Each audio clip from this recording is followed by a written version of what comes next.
Marie-Antoinette naquit à Vienne, en Autriche, le 2 novembre 1755, avant-dernière d'une fratrie de 16 enfants.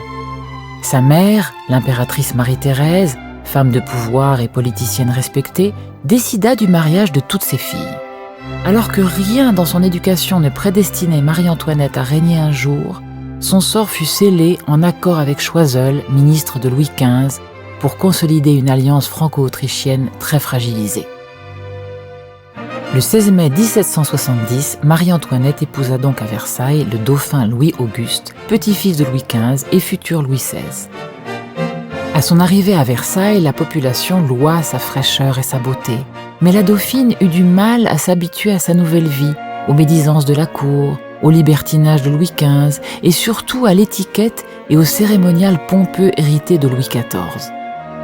Délaissée par son mari qui s'adonnait à ses passions, la chasse, la marine, la géographie et les mathématiques, Marie-Antoinette goûta vite à de multiples distractions pour tromper son ennui. Elle aimait le théâtre, la musique et l'art, enchaînant les fêtes à Versailles et les soirées à Paris. En 1774, Louis XVI accéda au trône et Marie-Antoinette devint reine de France à l'âge de 19 ans. Louis XVI lui offrit le Petit Trianon, un domaine qui devint aussitôt son refuge loin de la cour de Versailles. Nul ne venait sans y être invité par la jeune reine, qui préférait s'entourer d'amis choisis par affinité plutôt que par égard à leur rang, au scandale de l'aristocratie. En été, le roi lui rendait souvent visite, mais il n'y dormit jamais. Après 7 longues années, naquirent enfin 4 enfants. D'abord une fille, Marie-Thérèse, dite Madame Royale, un premier dauphin qui ne survécut pas, le dauphin Louis-Charles, futur Louis XVII, puis une dernière petite fille morte en bas âge. Marie-Antoinette ne changea pas pour autant ses habitudes, multipliant les toilettes et les fêtes coûteuses. La rumeur la disait fantasque, écervelée, dépensière. C'était la reine et elle voulait le meilleur. À Trianon, le temps était à l'insouciance. À l'extérieur des grilles, la rumeur grondait. Les pamphlets se répandaient sur l'Autrichienne que l'on surnommait Madame Déficit. Mais pour la reine, rien ni personne à part Dieu ne pouvait remettre en question le pouvoir royal.